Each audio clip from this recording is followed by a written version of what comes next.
Good evening, everyone. I'm Erin Matthews, the class of 2028 president, and I'm your Master of Ceremonies this evening. Before I get started, I just wanted to say thank you to everyone for coming and taking the time to attend and show your support and support for the hard work your friends, family members, and partners have put into making this journey so far. We all know how many long hours, late nights went into making it into medical school, but this is just the start of their journeys. And after completing my first year, I can promise it does not get any easier, unfortunately.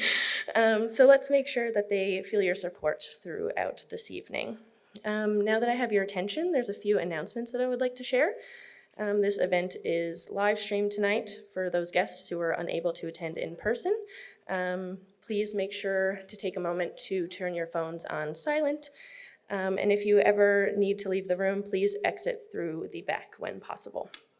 Jennifer Armstrong is our photographer for this event in St. John's, and Janessa Vanderbroek is our photographer in PEI. They'll be taking photographs throughout the evening. If you plan on taking any pictures, please remain seated while you do so to avoid any flash photography. They'll be available after the event. So now let's welcome the class of 2029.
So welcome and thank you all for joining us this evening. Tonight we gather to celebrate and welcome the medical learners for the class of 2029 at their white coat ceremony. This evening marks an important milestone at the start of their journey into their medical profession. Before we begin, I would like to acknowledge that the lands on which Memorial University's campuses are situated are in the traditional territories of diverse Indigenous groups.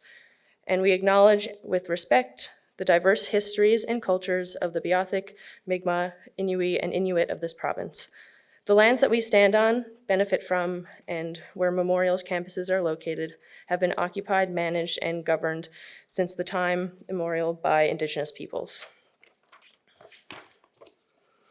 We also acknowledge that the University of Prince Edward Island is located on the unceded and ancestral lands of the Mi'kmaq people, known to them as the Abictwick and traditional district in the territory of the Mi'kma'ki. We are mindful that our work spans multiple Indigenous territories, each with distinct knowledge systems, languages, and healing traditions.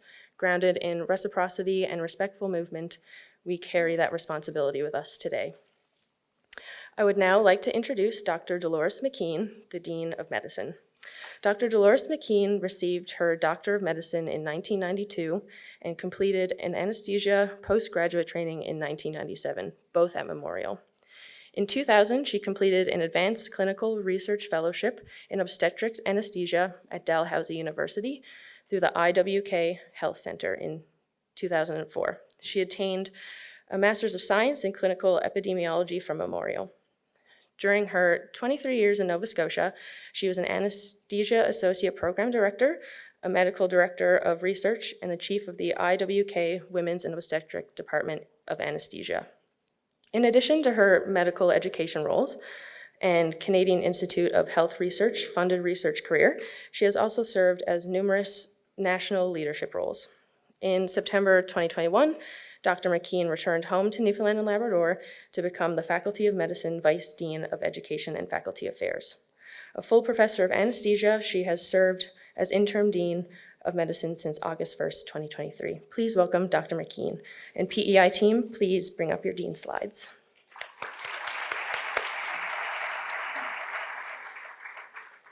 Well, good evening, everybody.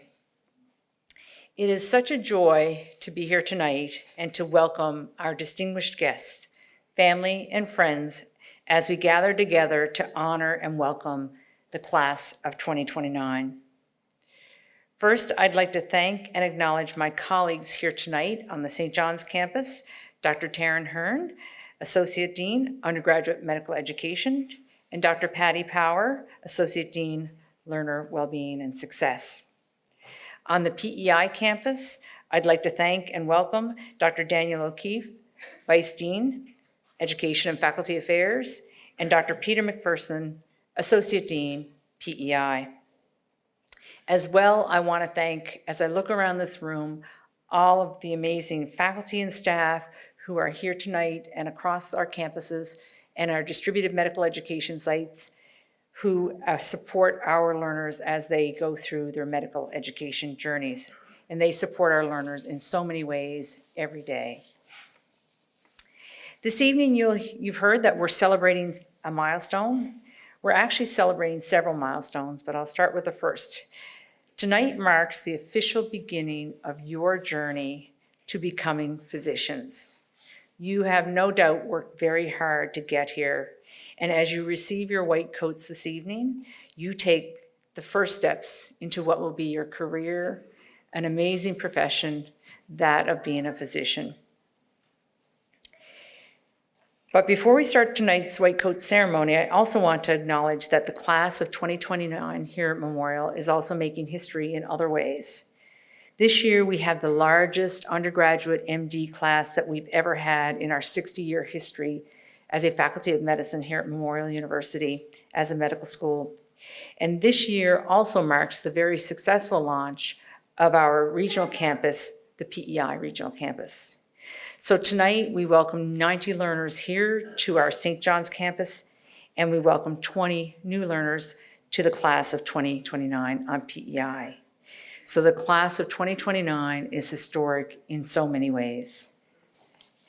The first ever white coat ceremony was held in the US in around the early 1990s, and it really has, in the last 30 odd years, become a tradition at medical schools worldwide where the white coat symbolizes the medical profession.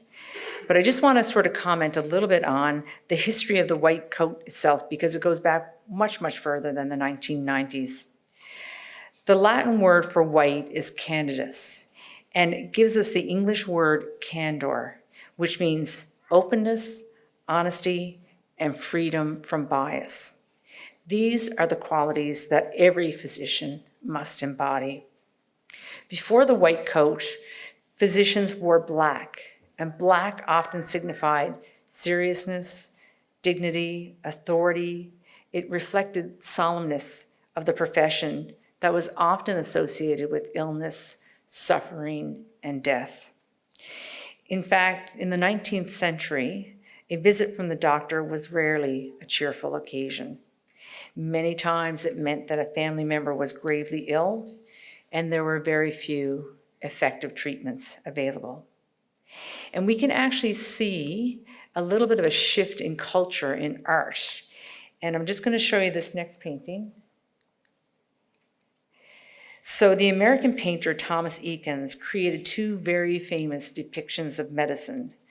The first on the right is the Gross Clinic, and that was painted in 1875.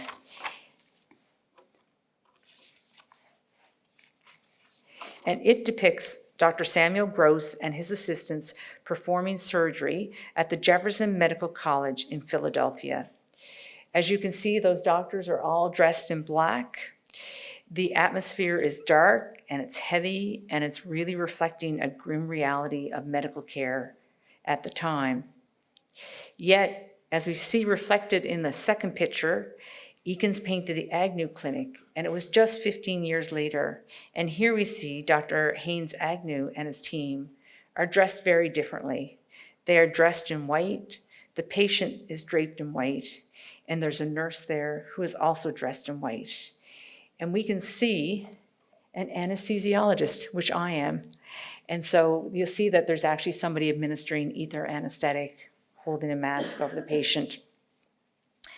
So many believe that physicians adopted the white coat in the 19th century as medicine was becoming more academic, more scientific, and really the physician's white coat, similar to a science lab coat, symbolizes evidence-based practice. And at that point in operating theaters, we were understanding aseptic technique and bacteria and infections. And I think surgeons and healthcare providers at the time really began to realize the importance of preventing infection and antisepsis and cleanliness. And so white garments at the time made stains and cleanliness visible and measurable. And at that time, that white coat started to represent more about hygiene as well. So the white coat symbolizes hygiene, purity, honesty, and the highest standards of professional integrity. So these paintings capture the change and a new era in medicine, the era of science, hope, and discovery. And if you look at the contrast between the two paintings, if you were that patient or you were the family member of one of those patients, which OR would you want to be treated in? And I think we would all choose the one to the white, which looks way more optimistic and way more hopeful. So I think the choice is obvious. Fast forward to the 90s, as I said, and Dr. Arnold Gold, a physician at Columbia University, introduced the white coat ceremony. And really it was to welcome new medical students into the profession. He saw the white coat not only as a practical garment and a garment of science and of infection and cleanliness, but it was also a ceremony and a symbol to welcome medical students to the profession. It was a practical garment, but it also was a powerful symbol of the values and the responsibilities that we accept as physicians and healers. At Memorial University, we held our first white coat ceremony in 2001. I was from the class of 92, so I did not have a white coat ceremony. The act of cloaking a student with a white coat is more than tradition, it's a ritual of welcome. It signifies that you are entering a community of physicians who are entrusted with the care of others. It's an honor and it's a responsibility that you must not undertake lightly. As I said, we didn't have a white coat back in the class of 92, but I do remember getting my very first white coat. It was a short one, just like you guys have today and that you'll put on. And I remember I got it as a clinical clerk as I entered the clinical wards for the first time. And I had that short coat, and it was, my pockets were stuffed with so many books. We didn't have the internet, and I was so afraid that I would be up there on the floor and wouldn't have the answer to something. So we stuffed all these little pocket manuals, and I couldn't fit a stick of gum in my pockets. That's how tight they were. But as I progressed and went through my clinical training, what I noticed was that my senior residents did not have their pockets stuffed full of books. They were much lighter. And to me, that really symbolized that they had gained so much knowledge during those last couple of years of training. And so as I grew and became more experienced and finished my residency, my coat pockets got a lot lighter as well. So as I said today, with smartphones and iPads, you don't need to carry those same loads, but the journey is still the same. You start out thinking that you don't know anything and that your white coat will have a weight of uncertainty on you as you first enter those wards. But over time, the weight grows lighter, you grow more confident. And as you move from being an MD, you become a physician as you complete your training. You gain this confidence and trust and abilities to care for others. So tonight, as you put on your white coats for the first time, I want to share with you some pieces of advice. First, treat every person with dignity and respect. This is the foundation of good medicine. Patients will remember how you made them feel a lot longer after what you prescribed. They will forget that quite easily. Practice compassion. You will see patients in the moments of greatest joy as they welcome a new life or potentially a new baby or a new child into their world, but you will also see them at their most vulnerable times, when they have fear, when they experience loss and grief. Your empathy will matter as much as your knowledge. Ask for help. No one expects you to know everything. Medicine is a team sport, and leaning on your colleagues is not a sign of weakness. It's a sign of strength. Please be kind to yourselves. This profession is a hard and demanding one, and the journey is long. Make time for yourselves, your family, your friends, and the activities that bring you joy in your life. You cannot care for others if you are not healthy yourself, so please do not neglect your own well-being. Embrace lifelong learning. I sometimes call myself a PGY 39, and that means for our moms and dads and family and friends that they're, as we start our residency or our postgraduate learners, we're called PGY 1, 2, 3, 4. 5 is usually when you finish your residency. I'm a PGY 39. I'm still learning. And it means that I have been in training for over 39 years, and medicine never stops changing, and physicians never stop learning. And this career is not just a job. Medicine is a practice. That's why we say we have a practice of medicine. We get better and we learn more as we practice and go along. So it's a lifelong commitment to growth and discovery. The white coat you receive tonight is more than just a uniform, a symbol of compassion, professionalism, and trust. It represents your commitment to the patients you serve, their families, and the communities that you serve them with honesty and integrity. At Memorial's Faculty of Medicine here in Newfoundland, we are committed to this journey, and we are also committed to this journey on PEI now. We will challenge you, we will guide you, we will celebrate you as you grow into physicians that you are meant to become. So class of 2029, welcome to the profession of medicine. Wear your white coat with pride.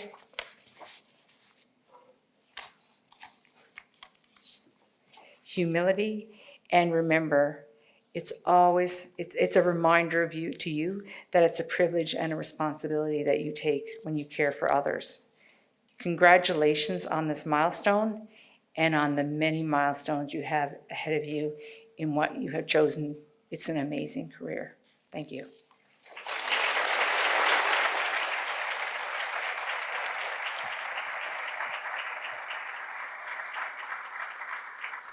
Thank you, Dr. McKean. Now I would like to introduce Dr. Peter McPherson. Dr. Peter McPherson is the inaugural Associate Dean of the Faculty of Medicine on the PEI campus. He obtained his medical degree at the University of Alberta and completed his pediatrics residency and Master of Education degree at Memorial University of Newfoundland. After residency, he worked as a clinician educator at Queen's University and held several educational leadership roles related to undergraduate medical education there. He is a consultant general pediatrician at the Queen Elizabeth in Charlottetown. Please welcome Dr. McPherson.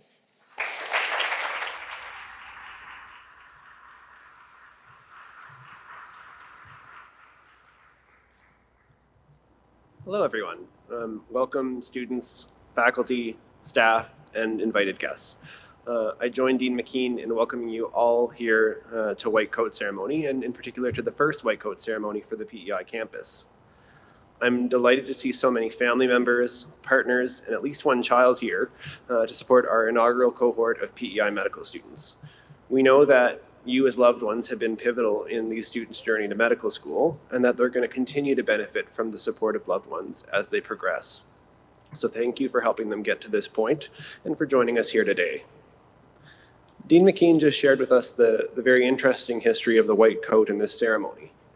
And I remember being in the other side of this ceremony, in a ceremony just like this about 20 years ago. And these coats in this ceremony are significant. The white coat resonates for me as a symbol of our profession, even though I honestly don't really wear one in my day-to-day work as a pediatrician with children. So what meaning is there then in this poly cotton blend? The material can be fairly light, but it comes with a weighty responsibility. When you put on a white coat today, what you're committing to do is to bring the best of yourself to your interactions with patients and with colleagues. You're endeavoring to apply your intellect, compassion, and humanity to each encounter, to put aside self-interest, and to approach your patients with altruism and professionalism. When you wear that white coat, patients are going to extend to you an awe-inspiring trust. By virtue of their faith in the Faculty of Medicine and our profession, they will trust you before you have even introduced yourself. And wearing a white coat, you're going to be welcomed into moments of great joy in the lives of your patient, and you'll also bear witness to grief and suffering. That white coat in your laps is also a megaphone. It's going to afford you the opportunity to use your voice and your privileged position in society to advocate for those who may need your help. The timing of this ceremony is intentional. It's not coincidental. We don't distribute these white coats at graduation with your parchment. We don't hand them out at the start of your clinical rotations in year 3 when it's really, you're going to be spending a lot more time in clinics and hospital. We don't pass them out in a perfunctory manner when we give them your color-coded backpacks. And although we start addressing you as doctor when you graduate in 2029, becoming a physician is not a discrete event several years from now. It's a process that has already started as you're learning about fundamental biomedical science, communication skills, and ethics, and you will build your professional identities gradually over the next 4 years, brick by brick, day by day. Today then, as Dr. McKean mentioned, is a milestone at the start of that professional identity formation. It is an invitation into the profession. And so donning this white coat then symbolizes accepting the invitation. To be clear, the invitation is not to dress, behave, and speak exactly like the generations of physicians that preceded you. Those are merely the outward manifestation of the profession. At the core of this invitation is not the coat, but really the values, knowledge, and beliefs that underpin our profession. And so when you shortly make a declaration, you will join a long line of physicians who are dedicating themselves and have dedicated themselves to advancing the health of patients, families, and communities. And regardless of generation or geographic location, our shared mission as physicians can be encapsulated in the phrase that was popularized by the famous and very quotable Canadian physician Sir William Osler: to cure sometimes, to relieve often, and to comfort always. Thank you.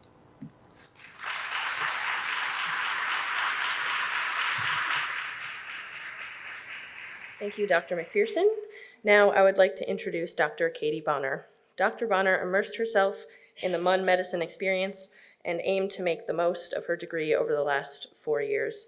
She served as class president for the class of 2025 and was involved in numerous faculty initiatives and student groups while acting as a liaison between her class and both UGME and LWS.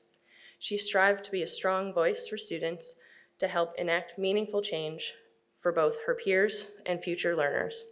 Originally from New Brunswick, she completed an undergraduate at the University of New Brunswick, worked in health research, and started a master's in health ethics at MUN prior to starting medical school.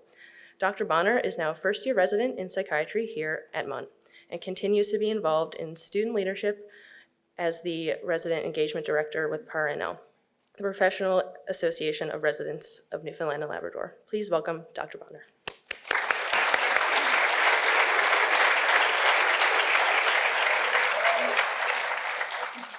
Thank you. It still feels fresh being called that. I'm not used to it yet. So hi everyone, my name's Katie. It's such a pleasure to have been asked to be here tonight to join you in celebrating this huge milestone. I want to start by saying a huge congratulations on your med school acceptance and a welcome to the MUN Med family.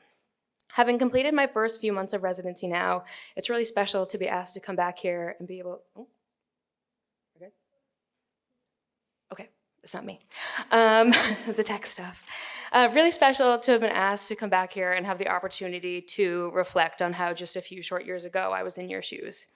And I've got good news for you from the other side of things. The way I see it, you've kind of gotten through one of the hardest parts, getting into medicine, and the exciting part starts now. The process of applying to medical school, as you know, is full of emotions. And if you're like me, you might have tried a few times, you might have experienced the doom of a wait list, but you're here now. And one thing I remember in this stage of training is feeling really excited, but then also a bit of unease because you spend so many years trying to get here to this point.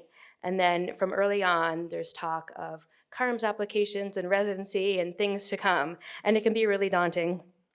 And I didn't know much about that coming into the program, so if you're in that boat as well, know that it will all work out in time and it will all make sense in time.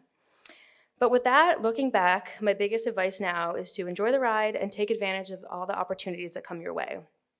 Some of you might be sitting here with a clear idea of what you see for your future. Maybe you've always worked with children and you know you want to be a pediatrician, or maybe you have personal experience with an illness and you want to work in the related fields. But some of you might be uncertain about your path, and that's okay too. And that was me 4 years ago. And if you had told me at my white coat ceremony that I would end up in psychiatry, I would have been shocked. But here I am, and I couldn't be happier.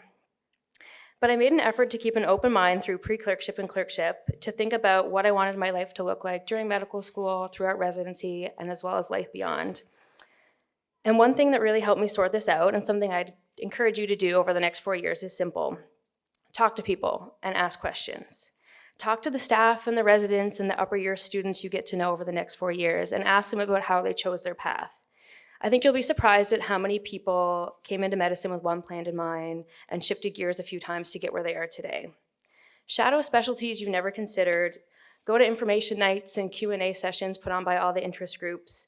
Explore the options out there because there are so many.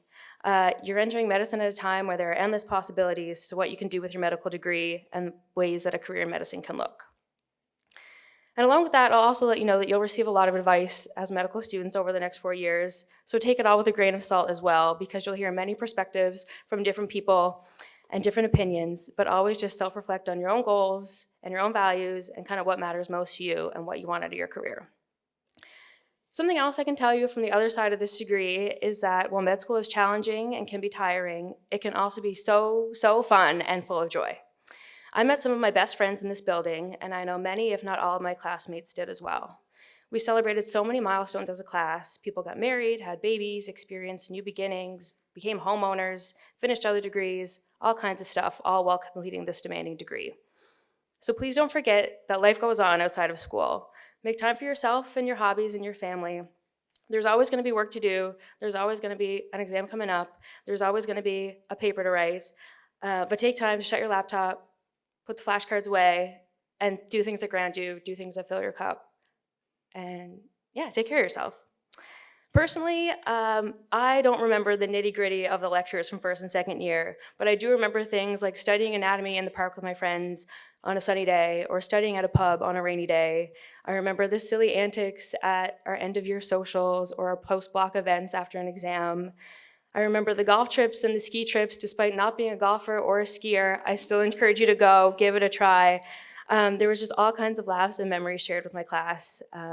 Even in those small group sessions when you're doing Helm, is that still what they're called? Those courses, you know, when you're in a small group. Memories there in those little classrooms. You're just gonna have so much fun. You'll get through the academic piece, I have no doubt about it. There are so many supports in place to help you along the way. You know, you're here now, you can get through it. It's gonna be great. But it's the learning outside the classroom, I think, that will stick with you the most. In just 2 years, you'll be working as clerks on clinical rotations, learning so much from the people you interact with every day. You'll learn from the interdisciplinary teams you work with, from the nursing staff, from the allied health professionals. You'll learn from the staff and the residents you work with. And most importantly, you'll learn so much from patients and their families that you interact with. And those are the teaching moments that will stick with you long after you finish. So remember that while you're trying to get through first and second year and all the lectures that come along with it. And you'll also learn lots about yourself as you're continually challenged day after day. These next 4 years will weirdly feel like both a marathon and multiple sprints at the same time. And some days will feel painfully long and some days will fly by, unfortunately. Particularly, I found the days right before a block exam where you think you have a lot of time and suddenly the day is over. But I can assure you that this degree will be finished before you know it. So have fun, look out for each other, stay humble, stay curious, and I can't wait to see what this path holds for all of you. So again, welcome to the MUN Medicine family. Welcome to the profession of medicine. We're so glad you're here. Thanks.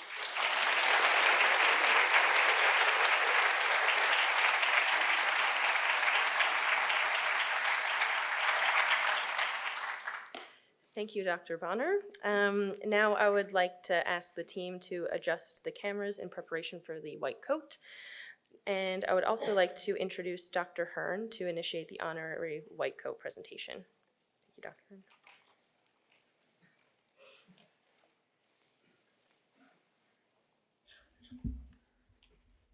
Hello, everyone. As we celebrate the newest members of the medical profession here this evening, we also want to honor those who've created a legacy of medicine with Memorial University. Just a few years ago, we added a new tradition to the white coat, presenting an honorary white coat to a leader in the field. These individuals exhibit the qualities, passion, and commitment to the profession that we hope our new learners will also exhibit. It's my great pleasure to present this year's honorary white coat to Dr. Pauline Duke, a physician whose career has been defined by excellence, compassion, and service. Dr. Duke is a proud Newfoundland Labradorian with roots in Fox Harbor, Placentia Bay, and St. John's. She completed both her undergraduate and medical education here at Memorial, graduating with her MD in 1979. After completing her internship at Dalhousie and her family medicine residency at Memorial, she began her career in Botwood, where for 8 years she practiced the true spirit of rural family medicine at a cottage hospital. In 1989, she returned to St. John's as a faculty member in the discipline of family medicine, where she would teach and practice for nearly 3 decades. Her clinical work at the Family Practice Unit at the Health Science Center continued until her retirement in 2018, after 37 years as a family physician. As a teacher, Dr. Duke guided generations of medical students and family medicine residents. Her teaching focused on patient-centered care, women's health, underserved populations, and refugee health. She's you've taught me along the way. I always envied your serenity and tried to emulate it. I don't know how well I've done, but she's helped inspire learners through the foundation of the MUN Med Gateway Project, connecting medical students with refugee assessments and care. This initiative continues to shape how our students understand equity and advocacy in medicine. Her clinical and practice embodied the very essence of family medicine, providing cradle-to-grave care. She cared for patients across the lifespan, from prenatal to palliative care, and extended her expertise to some of the most vulnerable in our society, including young offenders, people living with HIV/AIDS, survivors of sexual assault, and newly arrived refugees. Dr. Duke's impact in refugee health is profound. She was a founder and director of the Refugee Health Clinic in St. John's, a founding member of Canadian Doctors Through Refugee Care, and a tireless advocate during Operation Syria in 2015 and 2016, when she ensured that over 220 newly arrived refugees received timely medical care and vital supports. Her leadership's left a legacy of coordinated and compassionate care for refugee families. Her professional excellence has been recognized many times. She was named Family Physician of the Year, received the Gus Rowe Clinical Teaching Award, the Geeta Gupta Award for Equity and Diversity, and the Reg L. Perkins Award. In 2017, her lifelong commitment to justice and compassion was recognized when she was named a Human Rights Champion by the Newfoundland and Labrador Human Rights Commission. Dr. Duke's career exemplifies the qualities we hope to see in our learners as they begin their journey in medicine: passion for patients, dedication to learning and teaching, and a commitment to equity, human dignity, and service. So it's therefore with great pride that we recognize her today. On behalf of the Faculty of Medicine, I'm honored to present Dr. Pauline Duke with the honorary white coat. Congratulations.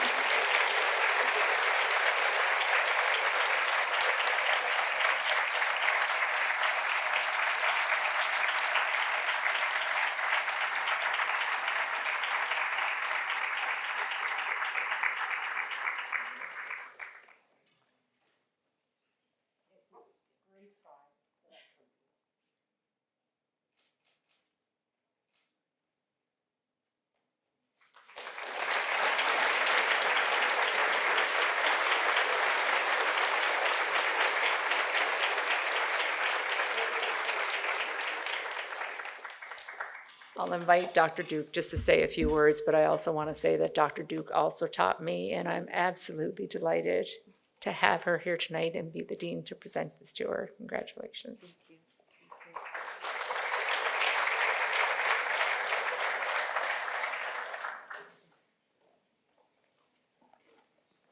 I'm completely overwhelmed, I have to tell you. Last week, when Dr. Patty Power phoned me, I was completely shocked, and still am, really. So I want to thank the medical school for thinking of me. You're so kind. It's so, so kind of you to think of me, and I appreciate this so much. I want to show you a picture. If maybe the audiovisual can focus on that. I'm not sure if you can see it. Can you see it? Yeah. So this is my family, my immediate family. So my children, my wonderful daughters-in-law, my husband, who's not here this evening because he's walking the Camino from Spain, from Portugal into Spain. Good excuse. And my wonderful grandchildren.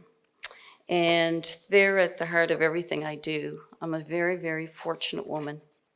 Very fortunate in so many ways.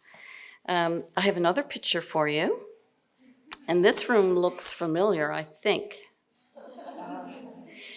So this is my class. I graduated in 1979. And this was our med school portrait. This is it. I think it was taken the day before we started our clerkship, which then started in the beginning of fourth year. And so there were about 60 of us, I think, from all kinds of backgrounds. And you'll be happy to know that we're still in touch. In fact, we have a group email where we still talk to each other on email. In fact, we were talking about it last week when we marked the first day of us entering medical school. So we graduated 46 years ago this year.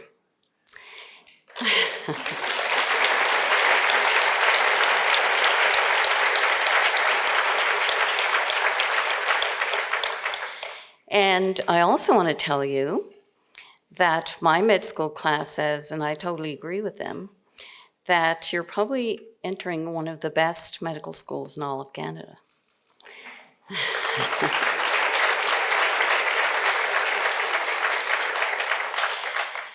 They've worked all over the world, all over Canada, and they always say constantly that they are so grateful for the medical education they got at Memorial. It's second to none, and our reputation as medical learners when you graduate is some of the best in Canada, and that's well known all throughout Canada. If you're a Memorial graduate, we know that you've really earned your education and you're well taught. Some of the things I was going to say tonight are already covered, so I won't cover some of that. I feel that I've been very privileged to be a physician, very privileged to be here, very privileged to be able to be a family doctor especially, and Memorial Medical School gave all that to me. I want to congratulate all of you, and especially your families and your loved ones and those close to you, because they all helped you get here. So let's give a little round of applause to all your loved ones and family.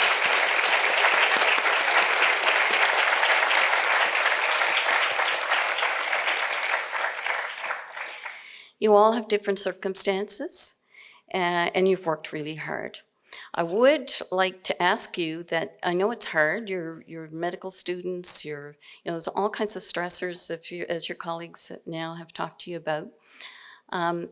But your province here in Newfoundland and PEI, for the students in PEI, are helping to educate you, because the citizens of these provinces are actually helping to fund your education. Although you've got lots of tuition and it's expensive and all those things, they're actually helping fund your education through their tax dollars. So try and give back when you can. It's hard for you to do. You're busy people, lots of stress. But when you graduate somewhere along the line, do simple things that maybe can be helpful. So maybe that's joining community groups wherever you are. Maybe that's helping to fund some scholarships for students like you from this province. Take care of each other, be kind. I can't stress that enough. It's a tough go. So be kind and good to each other. So important. Take the time to be a lifelong learner. We've covered that. And look after your own health. Really, really important. Physicians are terrible at looking after their own health. We really are. We put everybody's health first and foremost, and we neglect our own. So please get a family doctor. The Office for Learner Wellbeing will help you find one, and carry that into your lives as physicians. Have a family doctor, get medical care, look after your own health. Very, very important. Find mentors, and those people who are going to help you along the way. Work collaboratively. We all learn from each other, and all the people that you work with are important to you in whatever you do in your career as physicians. Be patient-centered. That's something you're going to learn a lot about this year. Your first-year clinical skills start soon. You've all perhaps already started. It's not fluff. It's not soft medicine. It's the heart of medicine. And no longer can we just be technical people. We have to be good in all spheres. So learn about patient-centered care and adhere to that. This is going to be your favorite friend. So what I mean by that is I love my stethoscope, always have. And because to me, it reminds me that you listen. You listen, listen, listen. Listen to your colleagues, listen to the people you work with, really listen to your patients.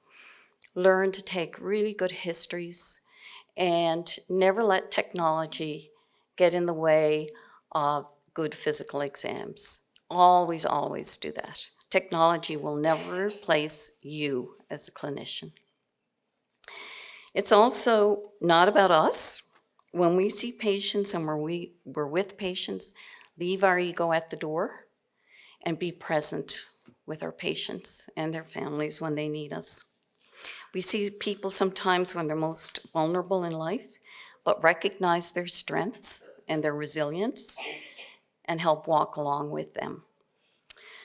So you're going to start a wonderful career, and I want to thank you and wish you all the very best in your career ahead. Thank you.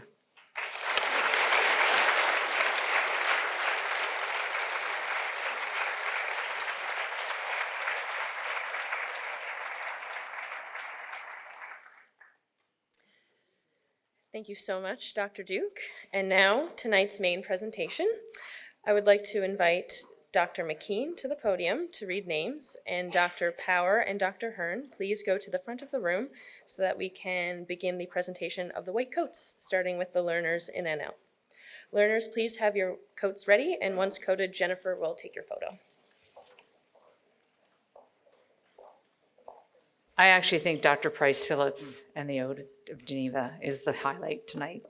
Not the white coats, but it's part of it. Okay, so are we ready to go?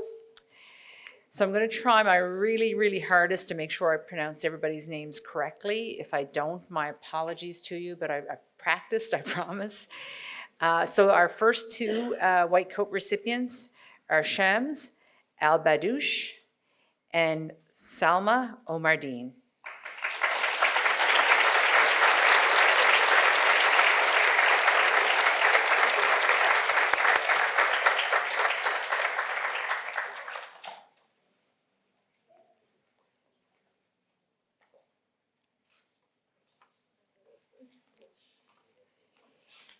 Emily Archambault and David Barnes.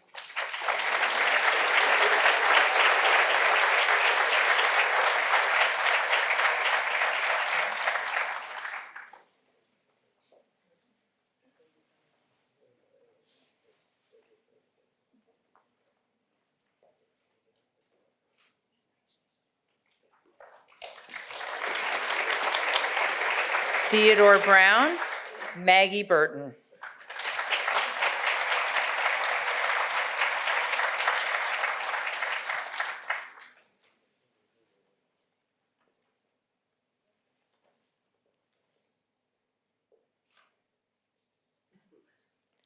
Holly Butt, Tori Carter.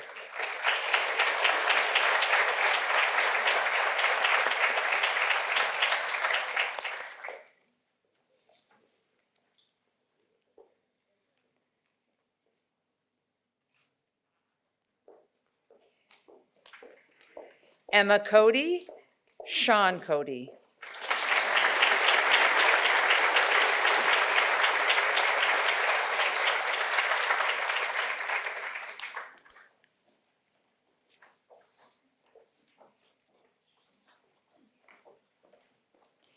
Emma Colburn, Colin Connors.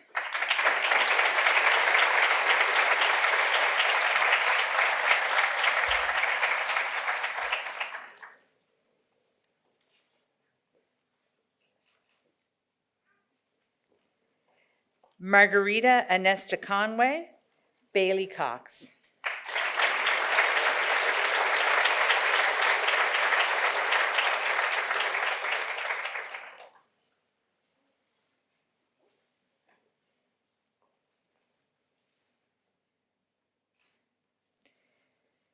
Josh Critch, Maggie Drover.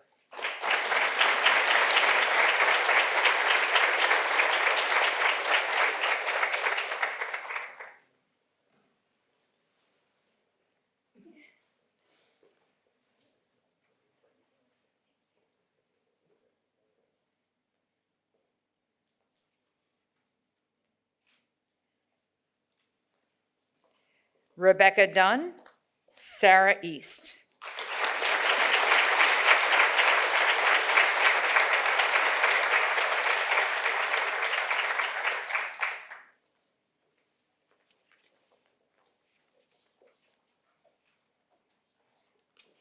Anna Edwards, Ryan Ellis.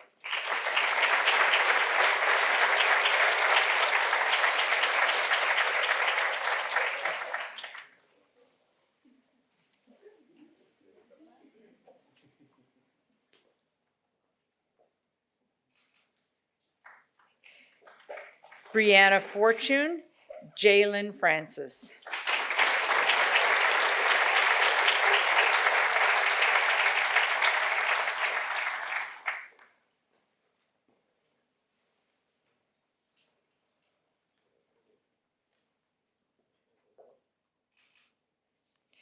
Colby Gill, Lauren Goss.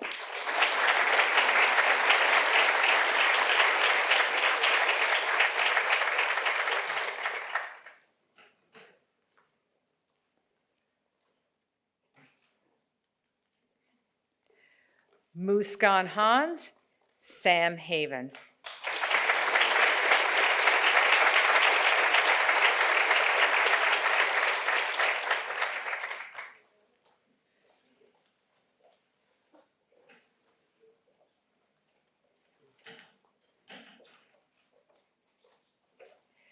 Zoe Healy, Maria Hine.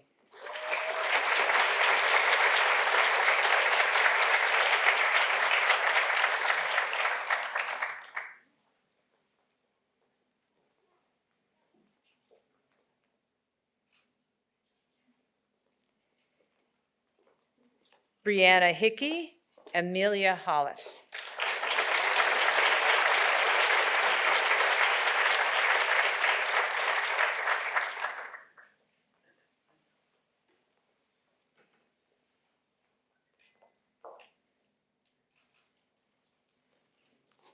Claire Hines, Holly Jackman.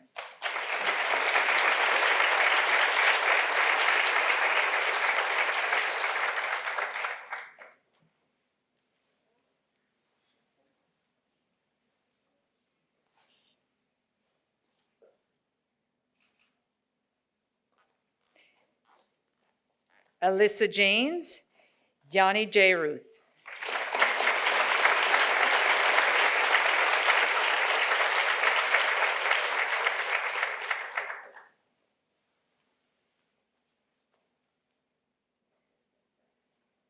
Got to make sure everybody looks good. Erin Kehoe, Maria Lacey.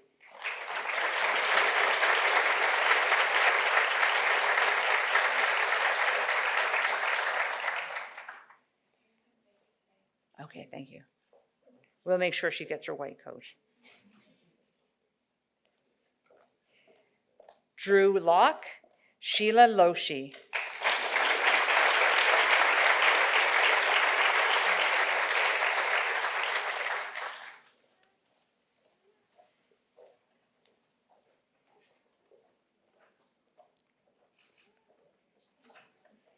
Eilish McCharles, Emily McGregor.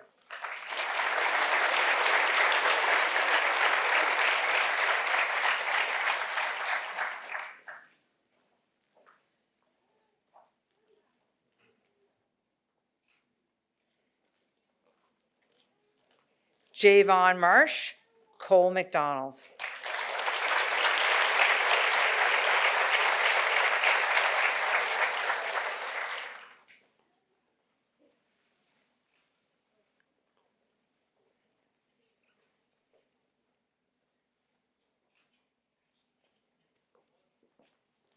Cassie McGraw, Emma McIsaac.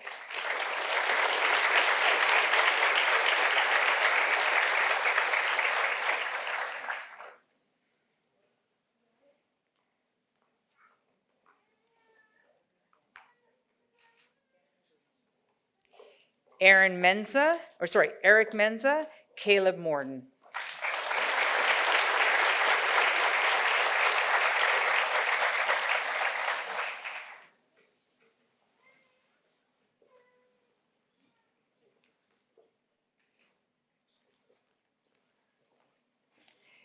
Matua Muhandan, Lauren Murphy.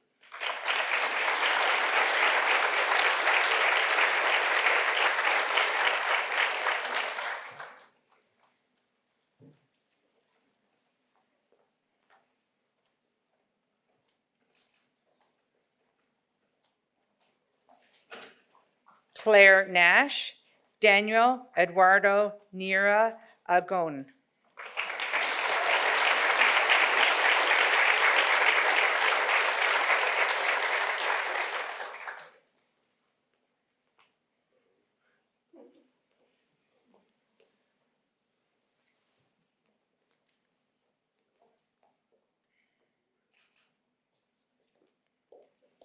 Gabriel Newman, Peter Noel.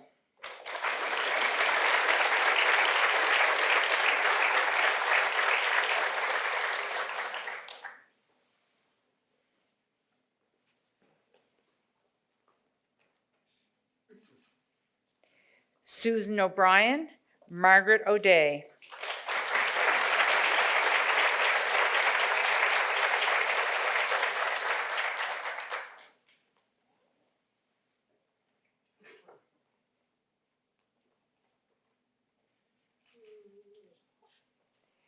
Brendan O'Brien, Henrietta Odewa.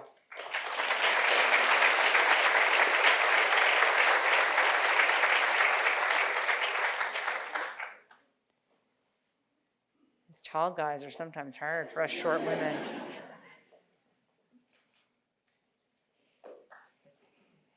Tiana Parker, Olivia Parsons.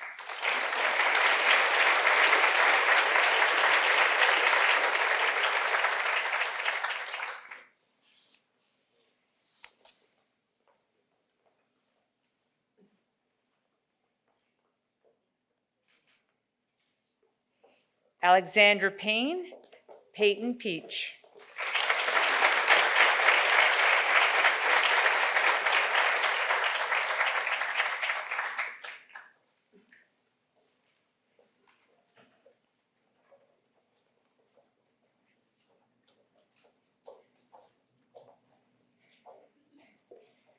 Rachel Piercy, Heinrich Potiger.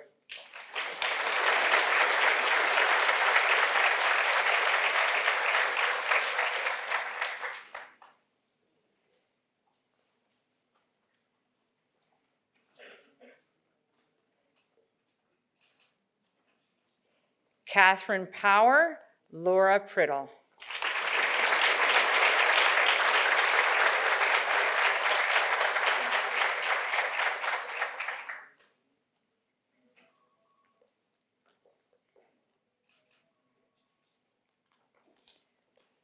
Serena Qureshi, Jasmine Rahman.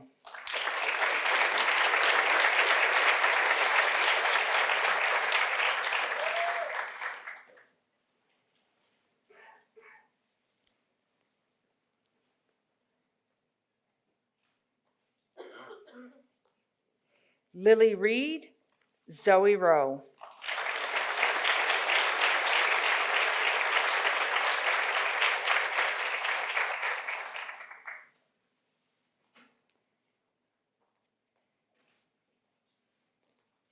Kiana Russell, Vijay Sajapal.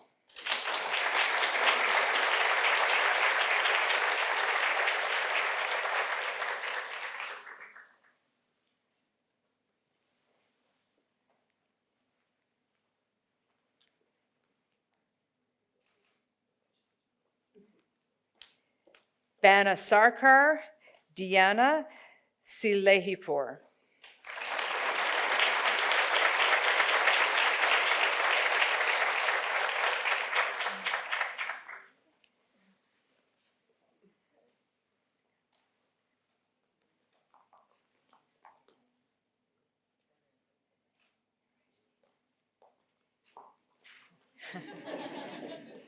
Ann Siti and Kaur Karandeep Singh.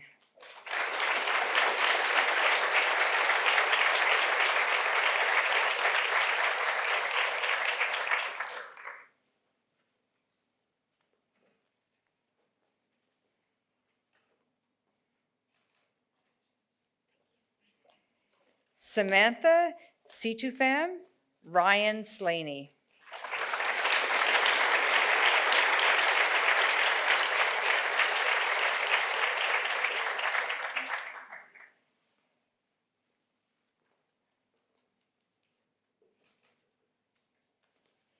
Katie Spurl, Megan Squires.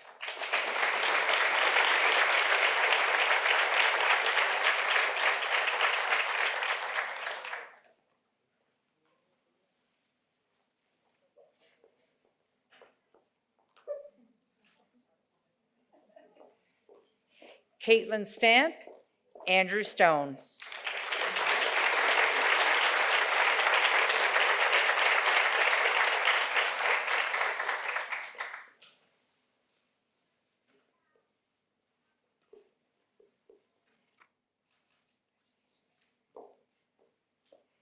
Tig Strand, Nora Taylor.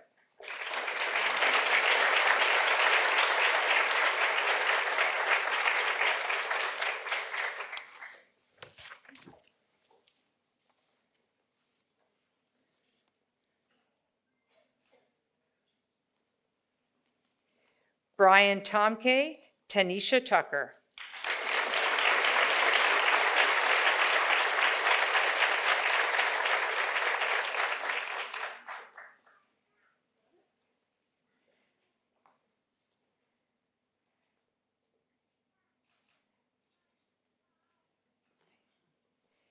Jennifer Walsh, Emma Welshman.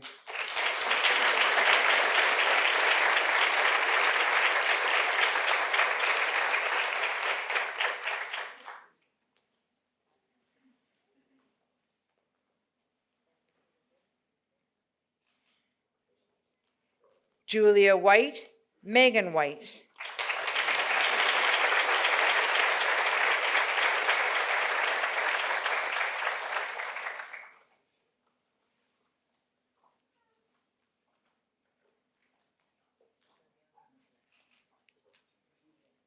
And our last two learners on the Newfoundland campus, Evan Williams and Isaac Zacher.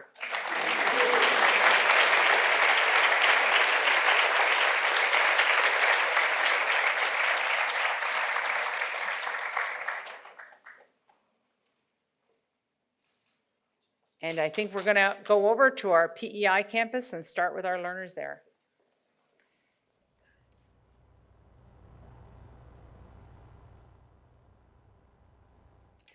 Thank you, Dr. Power, Dr. Hearn, and Dr. McKean. Now I will ask Dr. O'Keefe, Dr. McPherson to come to the front, and Dr. Murphy to the podium to continue the presentation in PEI.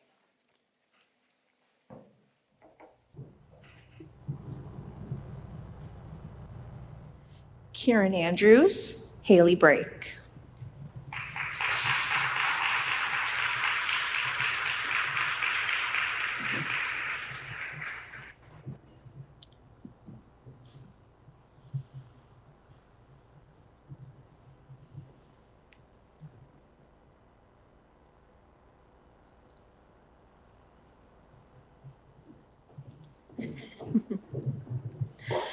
Brianna Creed, Colin Curran.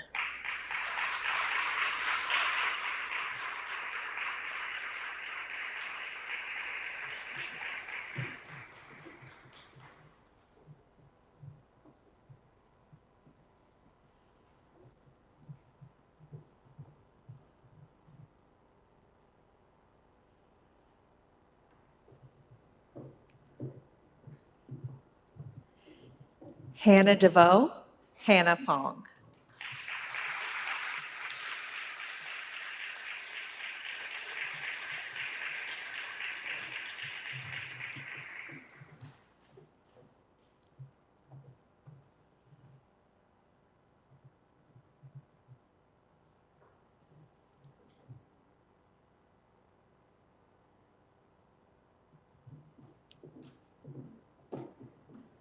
Monica Gallagher, Debbie Temitayo Ige.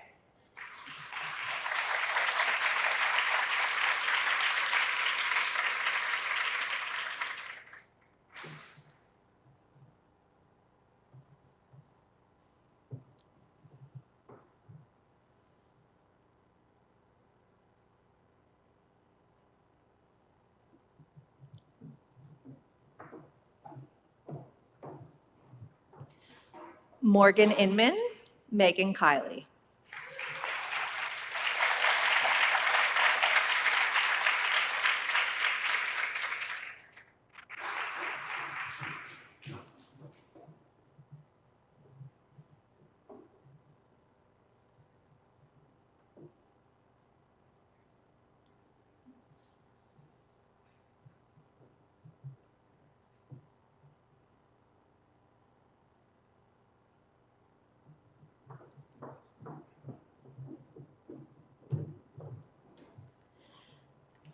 Lexi Kowalczyk, Allison McCormack.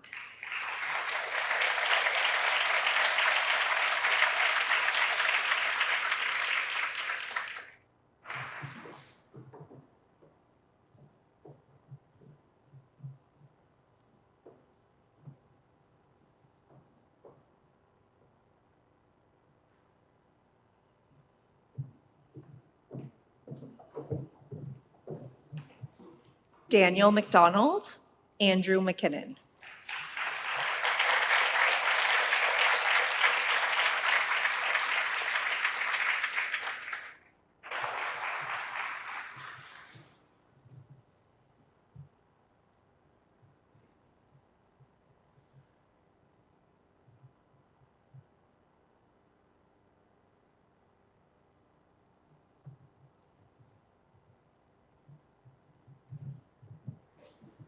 Naomi Milner, Muhammad Ali Naqvi.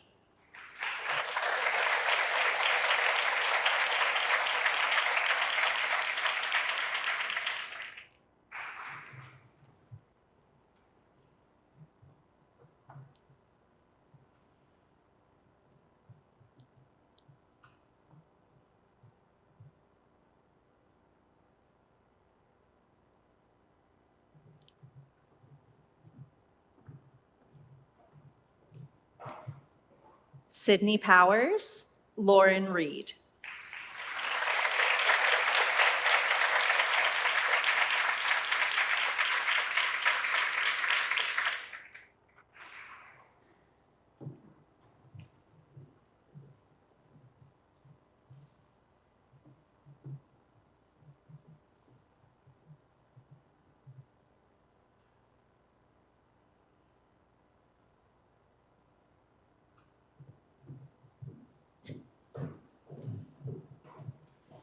Sydney Riggs, Nate Visser.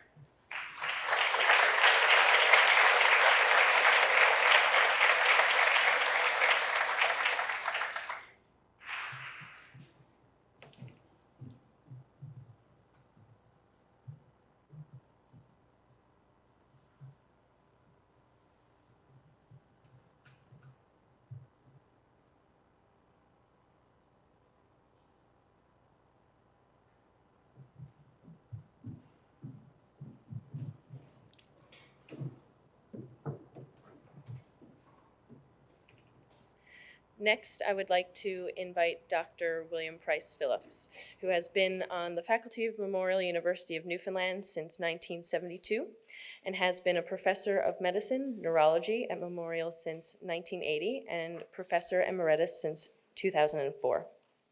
His clinical and research interests have included genetic, neural, muscular, and cerebellar diseases, migraine, dementia, and the epidemiology of multiple sclerosis. He is a reviewer for 6 journals, serves on the editorial boards of 3 others, and is the author of over 120 peer-reviewed papers or book chapters. Please welcome Dr. Price Phillips, who will recite the Oath of Geneva with the new learners. PEI team, please bring up the oath slide.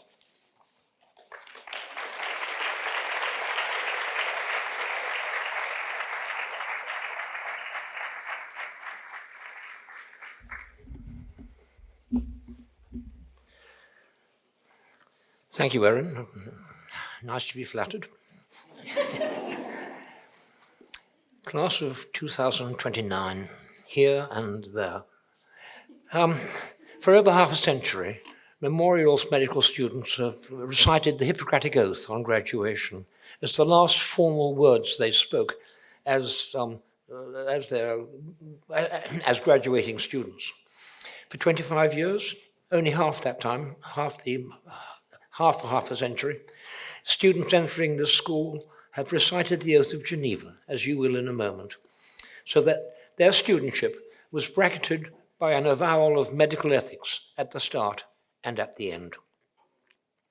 It is a joy to welcome UPEI medical students into our community to share these traditions.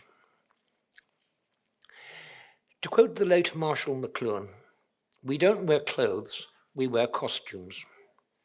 When wearing your symbolic white coat, you are enacting the role of a doctor, even before graduation.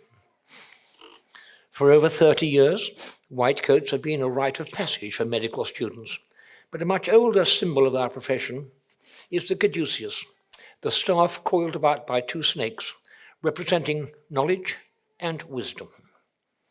Today, as the late Robertson Davies pointed out, they may be regarded as depicting, respectively, science and humanism. Although the 2 snakes were once regarded as being in conflict. Science and humanism must always be reconciled in our minds.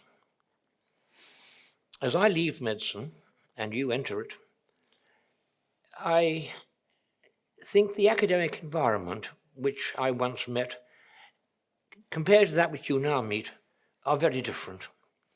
For me, years ago, the emphasis was on getting to know the patient, using whatever I had gained from my teachers and from private study to direct them along the path that I thought most beneficial. Effectively, in the 1950s, practice was an exercise in clinical skills. Today, medicine is far more evidence-based and data-driven, so it's easy to lose the human perspective when diagnosis and management are often computed for you on the basis of checked boxes. But of course, that is the science, which you must embrace and allow to guide you. But the art of medicine is the humanism in interpreting those data for the person whose problems you are trying to solve. When you were asked at interview, as I'm sure you were, why you wanted to study medicine, you may or may not have said that you wanted to help out your fellows in this world, but if you didn't, I expect you thought it. And thus, you agreed to differentiate yourselves from the general run of our society, accepting that in your new roles as shaman, priest, detective, friend, advocate, and medical advisor, you will carry secrets and make decisions and take responsibilities far more burdensome than your accountant or your plumber or your hairstylist will ever have to shoulder. Whether or not you feel that you have earned this status by having the knowledge to discharge it, you will be seen by your patients as being white-coated doctors, possessed both of knowledge and of wisdom in using it. That is why we ask you to mark the early days of your medical studentship by reading out the World Health Organization's distillation of the Hippocratic Oath. It lays out some of the humanistic principles which must forever guide your practice. So if you agree, please stand, or sit if that's more comfortable for you, and I will lead you through the Oath of Geneva. Let's begin and say with me, as a member of the medical profession, I solemnly pledge to dedicate my life. The health and well-being of my patient will be my first consideration. I will respect the autonomy and dignity of my patient. I will maintain the utmost respect for human life. I will not permit considerations of age, disease, or disability, creed, ethnic origin, gender, nationality, political affiliation, race, sexual orientation, social standing, or any other factor to intervene between my duty and my patient. I will respect the secrets that are even after the patient has died. I will practice my profession with conscience and dignity and in accordance with good medical practice. I will foster the honor and noble traditions of the medical profession. I will give to my teachers, colleagues, and students the respect and gratitude that is their due. I will share my medical knowledge for the benefit of the patient and the advancement of healthcare. I will attend to my own health, well-being, and abilities in order to provide care of the highest standard. I will not use my medical knowledge to violate human rights and civil liberties, even under threat. I make these promises solemnly, freely, and upon my honor. Thank you, class. Please be seated.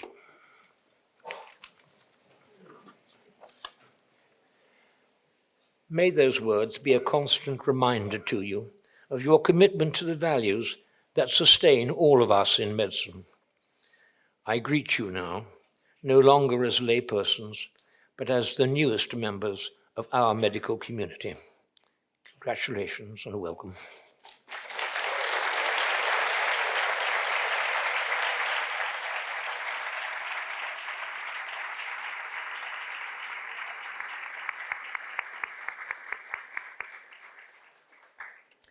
Thank you, Dr. Price Phillips. Before we conclude, we would like to extend a warm thank you to the following: Dr. Dolores McKean, Dr. Peter McPherson, Dr. Danielle O'Keefe, Dr. Katie Bonner, Dr. Kaylee Murphy, Dr. Pauline Duke, Dr. Taryn Hearn, Dr.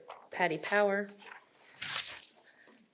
Dr. William Price Phillips, the Office of Learner Wellbeing and Success, Health Science, Information and Media Services, Confederation Center of the Arts, Center for Innovation in Teaching and Learning, Across the Board AV, the Communications Office, and to all our volunteers for supporting the White Coat Ceremony. So just a quick round of applause for them.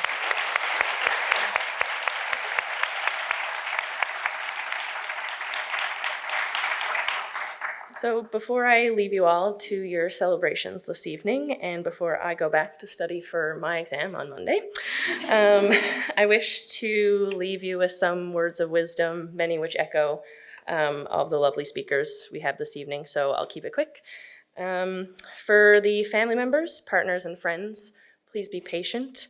The first year in particular is a huge learning curve.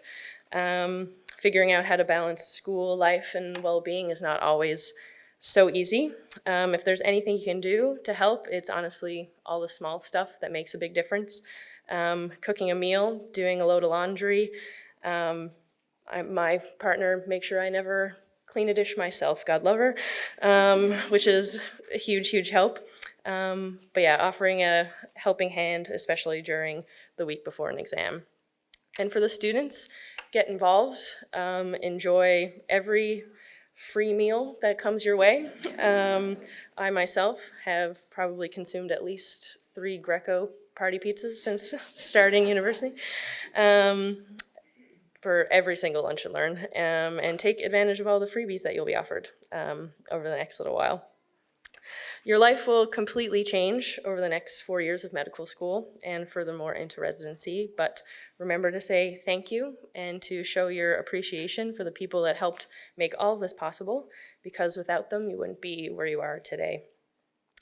And maybe even take them out for a nice dinner on that new line of credit. And this is not financial advice, but my friends and I say credit and forget it until residency. Take that as you will. Yeah.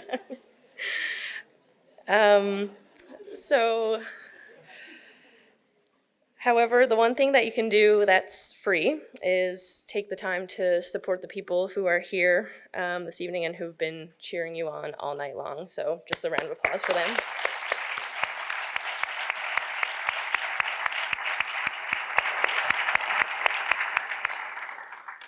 Although the support system you just applauded will continue to be there throughout your journey, you are now surrounded by a new family.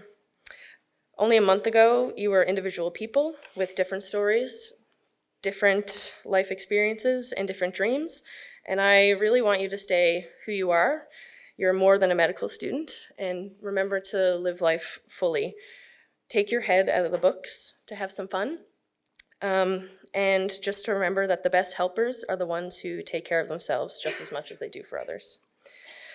The people around you now will become some of your best friends. I know that I've made some lifelong connections throughout first year, and the people that you rely on the most to get through many of the same struggles. And who knows, maybe you'll even find, a future life partner amongst the new people here. But starting today, you're a family and you're the class of 2029. So now we invite all guests to join us in the atrium for reception. And I think the small learning rooms should be open if you want to have some guest seating. And I asked Dr. McKean and the class to stay back for a group photo, after which they'll make their way to the reception area to join guests for the cake cutting, which will be led by the 2029 class president, Theo Brown. And you'll be up here next year if you want. So thank you, and we hope you have a wonderful evening.